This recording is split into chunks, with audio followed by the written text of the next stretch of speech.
Hello everyone, welcome on in. It's Betting Weekly Game Bet Match, the number one tennis betting podcast and YouTube show brought to you in association with Bet Rivers. I'm Nigel Seeley. We're looking ahead to tomorrow's action in round two, the conclusion of round two at the French Open. Before I introduce you to our senior ATP Tour handicapper, it's Sean Calvert. Please hit the subscribe button, hit the like, give us your comments. Lots of views over the last few days on the start of the tournament. Our record number of views for the first round at the French Open. And we want to continue that in round two as well. Sean, good afternoon to you. Good afternoon. You How's good? it going? Bit tired. I travelled back this morning, back from Paris. Then got another trip. Flying visits, in and out. It cost me a fortune. A couple of nice restaurants, nice food. One night of tennis, home. One night of the tennis is probably the most expensive thing you had, there, wasn't it? I had a good day the first day I was there. The first day I was there was very profitable day in terms of betting day. On the Monday, yesterday was a bad day, and now everything's in the shake-up. I've got a few things going on the women's draw and things that it could all go. You get to a sort of stage where you could have a good day, or it could all go terribly wrong. There's like matches that are all on that sort of level, and that's where I am now. So that's how I feel. You good though? Yeah, I'm just watching Fucsovic. He's playing the opening set here against Tommy Paul. It's 3-3 at the minute, so. Yeah, am I good? Well, people will surely be interested in the ongoing saga of my car. I'm sure people would tune in just for this information. People are stopping me at Roland-Garros asking about it. Well, I have news for them. The gearbox has gone. Not the gearbox. The clutch is gone. Oh. So that's £700 that I won't be seeing again. Right. And I am currently driving around. I'll post this on Twitter later if people are that interested. I'm sure they're not, but if they are, I'm currently driving around in the world's worst courtesy car. It's like a VW Polo automatic. It's I think it's about 200 years old. I hate driving automatics. It's when you've driven a manual for so long, you get into an automatic. It's horrible.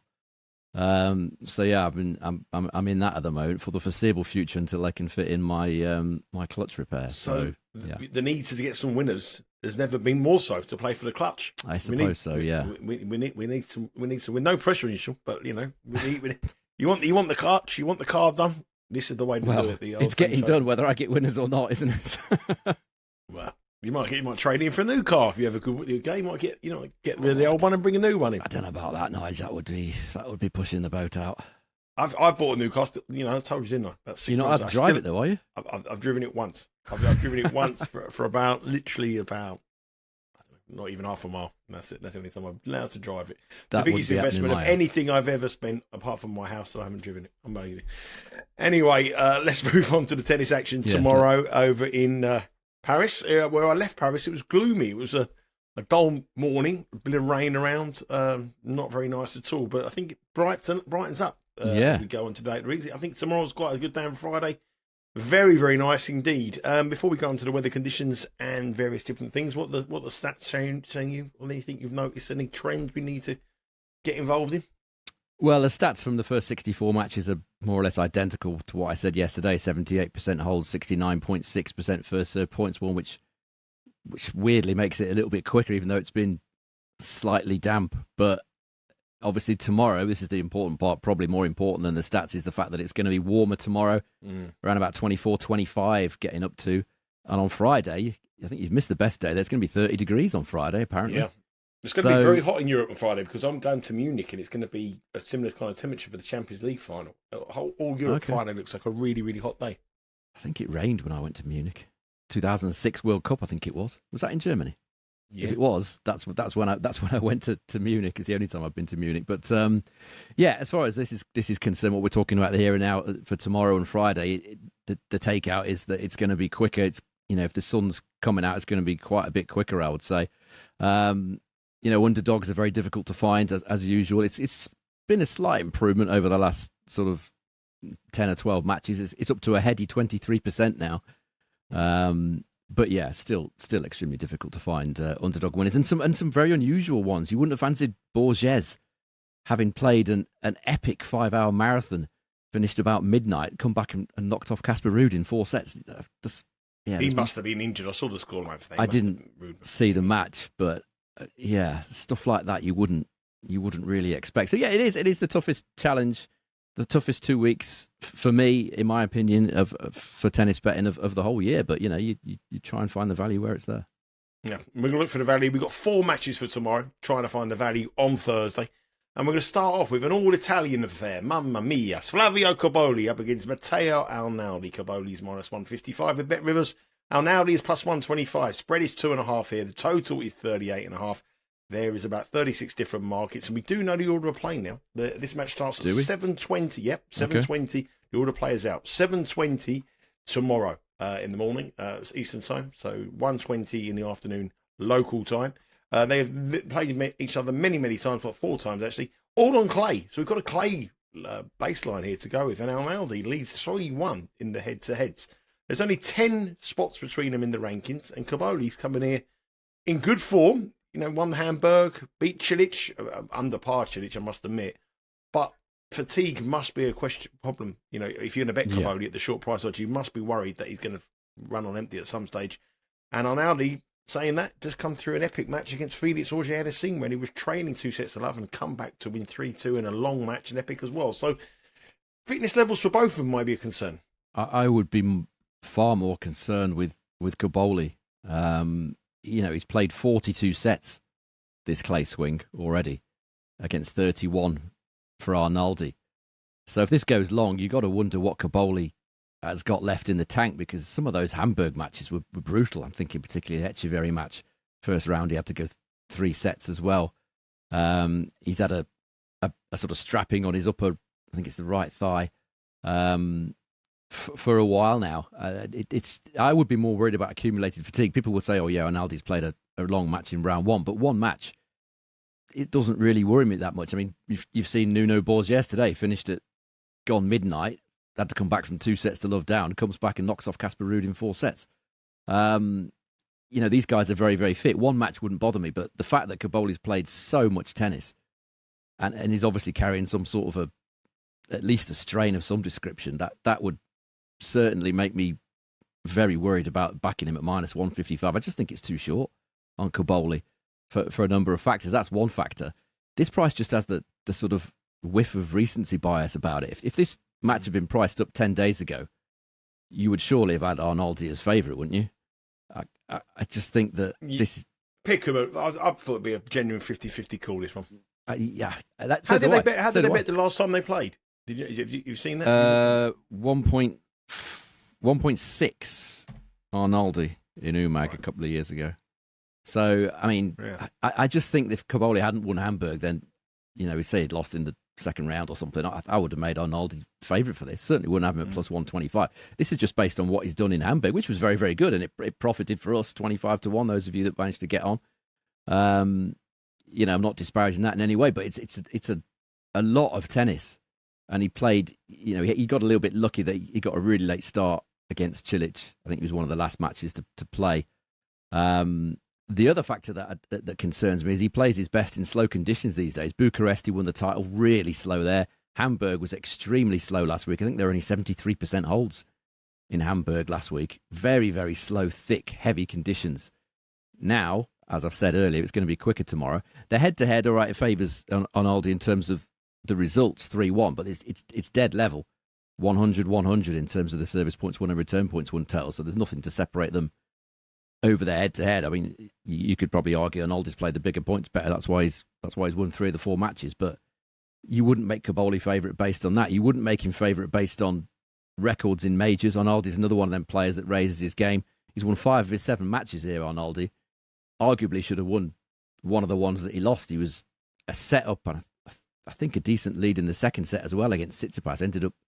I think he ended up losing the second set tiebreak and it got away from him. But he's 5-2 win-loss here. Service points won and return points won total 102. Cobolli's only played 4 matches, same total, 102. All these stats are very, very tight. You know, they might slightly favour one or the other, but not by much. If we look at what they've done against the top 20 on clay at main level, last 10 matches, or 7 in Cobolli's case, 43% win rate Cobolli. Service points won and return points won total 97.2. Arnaldi, 50% win rate and a total of 98.1, so slightly better for Arnaldi. As I've said, Arnaldi is one of those players that does raise his game for majors. He's won 9 of his last 15 matches at majors. The only losses were all to players inside the top 32 at the time of the match. Musetti, TFO, de Minaur, Tsitsipas, Jordan Thompson and Alcaraz. are the 6 that he lost. So I just think I just think it's too short on Cobolli. It's just based on what he's done in the last 4, 5, 6 days. And I think the accumulated fatigue factor is quite a big one here. I'm like you. I've written here should be an even money match. I think it should be an absolute pick'em. So if you're getting plus 125 on what you think is a pick'em, then that's a bet.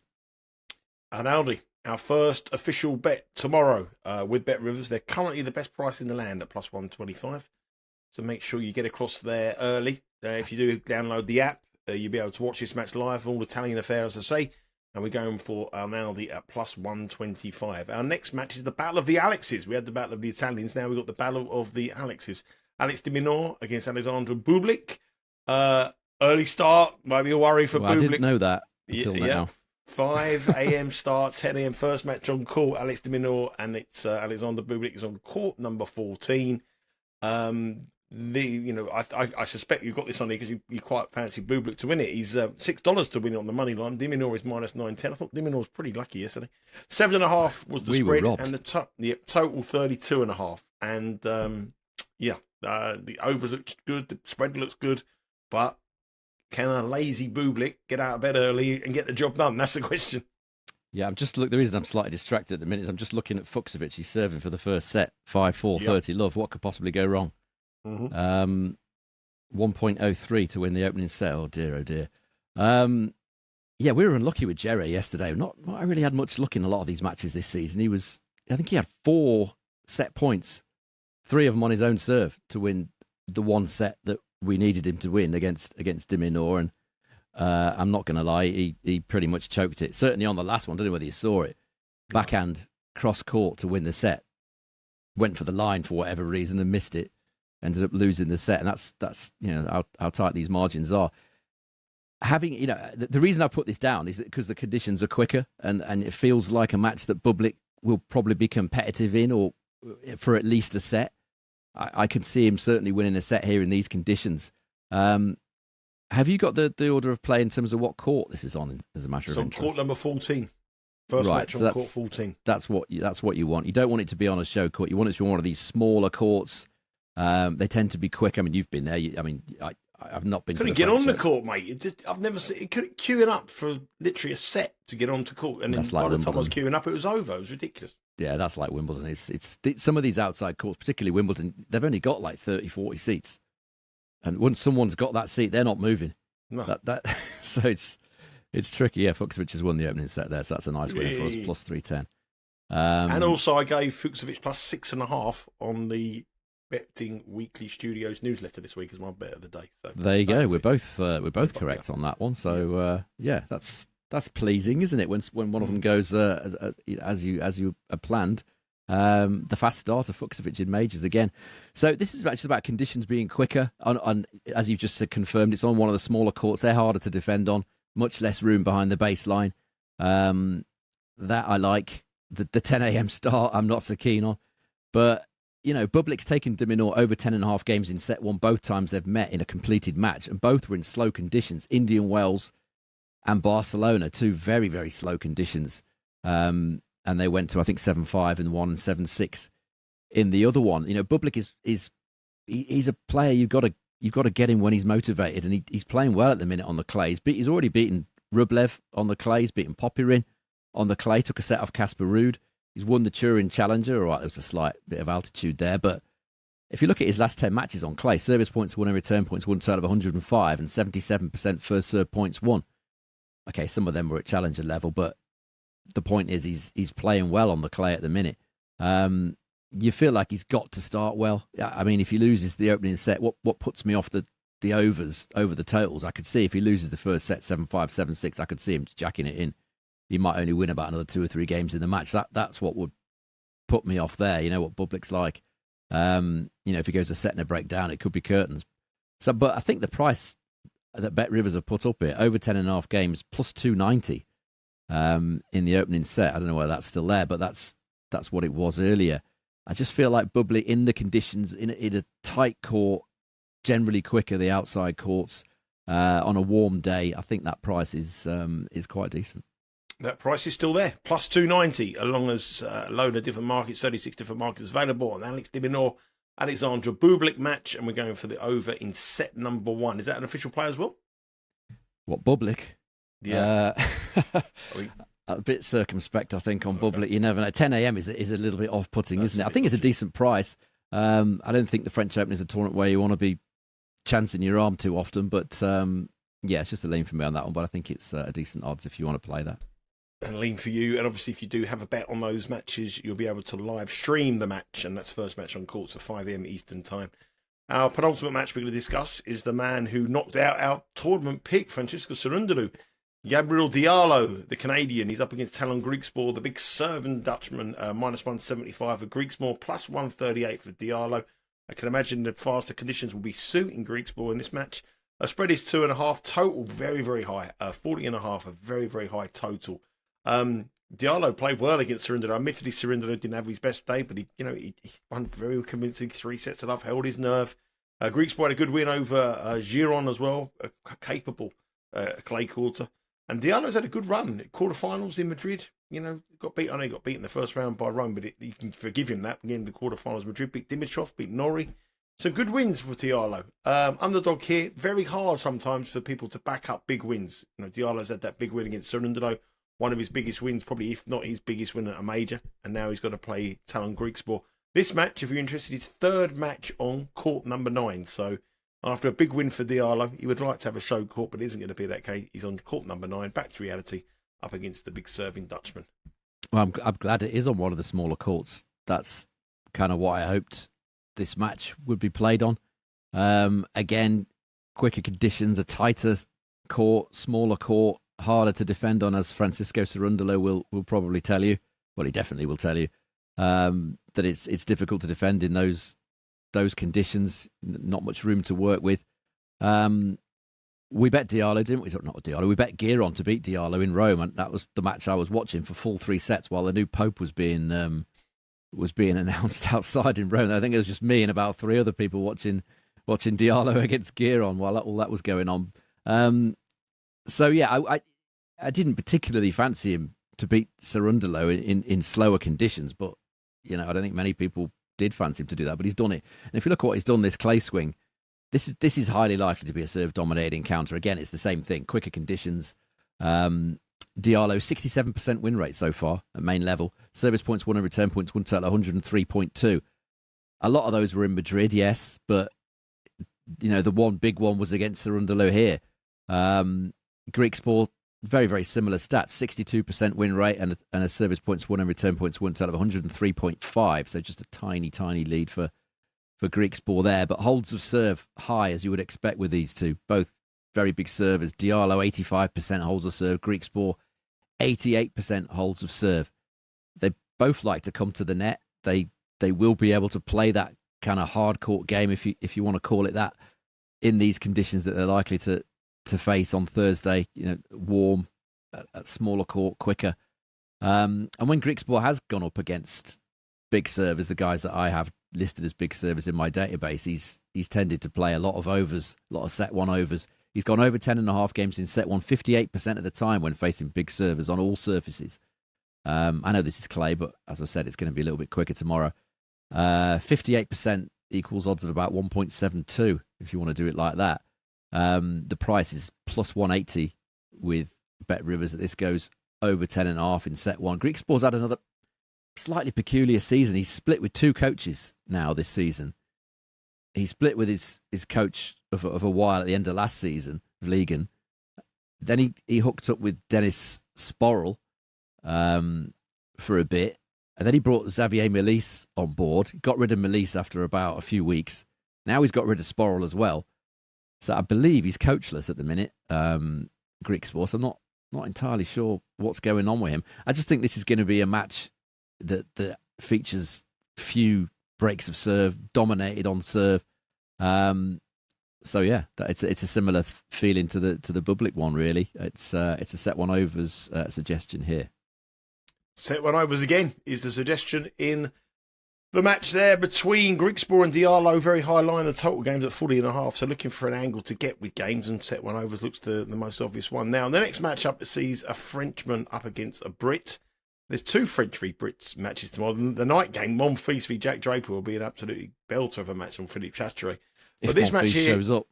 Well, this one is the last match on court number 1. Now, I don't, which is Simon Mathieu court. I don't know what you're going to go here, but I will give you a little bit of. I'm guessing you're probably going to go with Jacob Fearnley at plus 106 because he's the underdog. He's at Hugo Humbert. Hugo Humbert's obviously not playing well. Minus 130. Fearnley plus 106 and the spread 1.5 total 38.5. But I tell you what, Sean. One thing I noticed the other day, and I mentioned it on the dojo. If you want myself and Neil Chaney, if you haven't watched the Betting Weekly Dojo, it's out now. When they clear out the show courts, Philippe Chasteret and Susan Long court, people just go out. You know, the last match will be Keys v Bolter after Sinner v Gasquet. So Sinner should beat Gasquet quite easy. Keys with Bolter won't last long, I don't think, with the current form of Bolter. And then they just go out and they just go looking for wherever there's a Frenchman.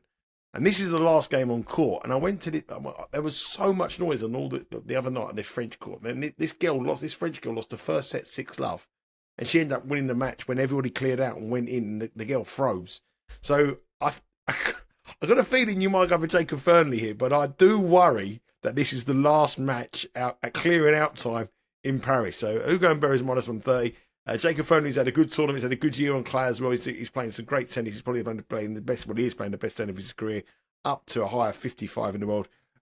Hugo Humbert is not playing well, but I am slightly worried that this is the last match on the court where people can go out and have a good old sing song.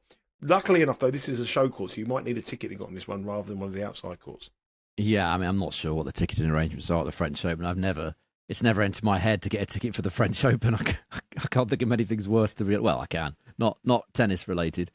Yeah, definitely not for me. I mean, the way I would counter that would be to say that Fearnley has had the crowd heavily against him, if not 99.9% against him, on 3 occasions already this season. He beat Kyrgios in Melbourne, he beat Fognini in Rome, and he beat Stan Wawrinka here. Yeah, good point. A couple of days ago, and he hasn't lost a set in any of those matches. So he'll be used to this. He probably saw this draw and thought, oh, here we go again. It'll be me versus Paris, like it's been me versus Melbourne, me versus Rome, and me versus Paris again. So that should be a position that he's accustomed to. It's probably not what he would have wanted, but it's a great experience for him, and he's shown himself to be more than capable of dealing with it. There's a few reasons I like Fearnley here. That's one of them. The other one is he's won 14 of his 15 career completed matches against left-handers. The only one he lost was in Davis Cup to an informed Nishioka earlier on this year in Japan. All right, a lot of those haven't been at main level, but he hasn't had a chance to play any main level left. He's won 14 of the 15 he's played at challengers and lower levels, so definitely hasn't got a problem with left-handers. Current season on clay, I've talked about this before. Humbert has been injured. He's had that broken knuckle, I think, wasn't it? It's one of his fingers or something in his left hand. So he has been injured this season. He's only been able to really push his backhand so far. So he's had a poor clay swing. Clay not his surface anyway. So far on the stats, the clay stats for this season, Humbert 33% win rate, service points won and return points won total of 100.5. Fearnley 60% win rate, service points won and return points won total of 103. Sorry. Looking at Humbert's Roland-Garros record, it's predictably bad. He's only won 25% of his matches, and he's got service points won and return points won total of 98. The quicker conditions will probably be to his liking, but they will also be to Fearnley's liking as well. So I'll tell you what he said about his injury after he beat a pretty awful Christopher O'Connell in the first round. He said, and I quote, "At first, the pain is a 6 to 7 out of 10. I'm still in pain. It bothers me. And after a quarter of an hour, 20 minutes, it starts to go down. After 45 minutes, I can hardly feel anything anymore." So the bet here, the advice here would be that Jacob Fearnley is a pretty good option to win the opening set at even money. That might take out some of the crowd issues. Set one might be finished, but by the time, I don't know, obviously the scheduling. that could take that out of the equation. But as I said, I'm not worried about that anyway because of the way that Fearnley stood up to crowds so far. So if Humbert's in pain, and he's in pain for basically half an hour or whatever, that would mean that he's not able to hit his backhand properly in the first set, you would think. So even money with Bet Rivers that Fearnley wins the opening set is an angle of attack in that one. Fearnley, even money, quieting down the French crowd. A lot of French players in action tomorrow. A huge amount of French players in action, and Fearnley's. I mean, I've never even really knew much about him until this season. He's broken through and he's into the top. Not far. He's winning today. He's in the top 50. Yeah, he's playing a lot of college tennis. He's kind of broken through. Took a set off Djokovic, didn't he, at Wimbledon last year? I seem to remember. Yeah, he's performing great. He's a guy that has stepped up. A lot of the players that go the college route, they have broken through, and Fearnley's the latest one of those. He's playing great at the minute. I couldn't back Humbert minus 130, even if he wasn't injured. His record at the French Open, it's poor. So yeah, tricky matches as they always are at the French Open. But I think there's some decent angles in those. So there's a few leans there. I think we got one official play. Is that it, Matteo Arnaldi? Yeah, I think the best value is. I try and take the one that is, in my opinion, the best value. So, that'll be Arnaldi plus 125 in a match that I would see as an even money pick'em. And that is the best price available with Bet Rivers. So make sure you get onto that price now. And the all-Italian affair, the action starts at 5 a.m. tomorrow. Make sure you download the Bet Rivers app and check out all the pricing. If you do have a bet, you'll be able to watch these matches available on your laptop. Live streamed across Bet Rivers as well. Lots of content coming here. We have Betting Weekly Live, Betting Weekly Tennis Live, Betting Weekly Hardball, and Betting Weekly Fast Break all the way through from 11 o'clock Eastern Time through to 3 o'clock Eastern Time. The content is coming thick and fast. The football season is over, but the tennis action will continue next week. Myself and Sean as well. And also we will have coverage of the Champions League final in Munich with myself going out to Munich on Friday. You can follow me and our account and our Instagram and across socials at Because We Win. Also, we're going to have a Champions League special on our newsletter, which is free. A guide to the Champions League, player profiles, where the match will be won, bets from all our soccer handicappers, and that is free, and it's available at bettingweeklystudios.com. All you have to do is put your email in and you will receive that in your inbox on Friday. The ultimate guide to the Champions League final. And we're going to have some special stuff coming throughout the summer as well. That's it for today. That's our one pick, Arnaldi. We'll be cheering him home. Good luck with your bets. Good luck whatever you do for the remainder of the day. Good luck with the car. Sean, hopefully Arnaldi can cover that and pay for a little bit of your clutch there. So Fuchsovich has paid for some of it. Well, Fuchsovich will be all right. And Arnaldi might be able to get you a new clutch on a new motor. Anyway, That's it for today. Take care, everyone, and we'll catch up with you again shortly. It's all the best.